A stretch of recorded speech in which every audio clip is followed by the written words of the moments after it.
हमारा अचानक से प्लान बना कि हम चलते हैं गुड़गांवा घूमने, जहाँ पे मेरी बहन रहती है। उससे पहले ये शाम की क्लिप है जहाँ पे हम लोग ऐसे रैंडमली घूमने गए थे मॉल में। हमें कुछ लेना नहीं था, लेकिन नई-नई में हमने थोड़ा बहुत सामान ले लिया था और साथ में ली थी ये आइसक्रीम। नई-नई में इतना सामान लेते हुए हम पहुँच गए थे बिल काउंटर पे, बिलिंग कराई। उसके बाद आइसक्रीम खाते हुए घर आई।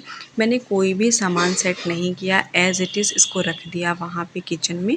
नेक्स्ट मॉर्निंग मैंने सामान वगैरह सेट किया और अभी हो रहा था शाम का टाइम। मैं दही खा रही थी, शाम के मतलब 3-4 बज रहे थे। और गर्मियों में मैं घर की ही दही जमाती हूँ। थोड़ा सा मैंने ऐसे टचअप कर लिया था क्योंकि हमारा प्लान बन चुका था गुड़गांव जाने का, तो हमने कैब बुक किया। बैठ के हम लोग निकल गए थे अपनी मंजिल की ओर। बस 1.5 घंटे के लंबे सफ़र के बाद हम लोग पहुँच चुके थे मेरी बहन के पास। और यहाँ पे ऐसा मतलब क्या ही मैं बताऊँ कि क्या हुआ।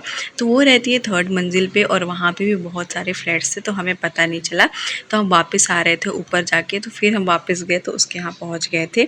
थोड़ा सा हम ऐसे घूम गए थे। उसके बाद उसने ये फ्रोजन समोसे हैं वो फ्राई किए थे, वो खाए। फिर पास में मंदिर था, चले गए थे। मंदिर बहुत ही बड़े से स्पेस में मंदिर बना था, जिनमें आपको जो भी भगवान है, सीताराम हो गए और हनुमान जी हो गए, राधा कृष्ण हो गई, माता रानी हो गई, साईं भगवान हो गए, शंकर भगवान हो गए, सारे भगवानों के दर्शन हो जाएंगे एक मंदिर में एंट्री करते ही। तो घूमते घूमते मैं यहाँ आ गई थी, यहाँ साईं बाबा के दरबार में। तो मुझे बहुत ही अच्छा लगा, खासकर यहाँ की जो 9 देवियों की मूर्ति थी वो, साथ में यहाँ लड्डू गोपाल भी रखे हुए थे। तो घूमते फिरते हमने मंदिर में ऐसे टाइम बिताया कि पता ही नहीं चला कि कब मंदिर में 1 से 2 घंटे निकल गए थे। वहाँ से आते टाइम हमने रास्ते में पाव भाजी, वहाँ की बेस्ट एक मिलती है, वो पाव भाजी पैक कराई, क्योंकि हमने सोचा था हम बैठ के खाएंगे, पर वहाँ पे सीट अवेलेबल नहीं थी।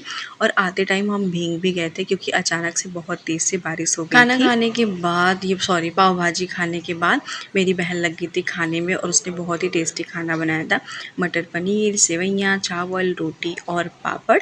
उसके बाद नेक्स्ट डे हम लोग थोड़ा सा ऐसे टाइम पास किए, बातें किए और फिर वापस अपने रूम पे आ गए। तो यार अपनों से मिलके बहुत ही अच्छा लगता है।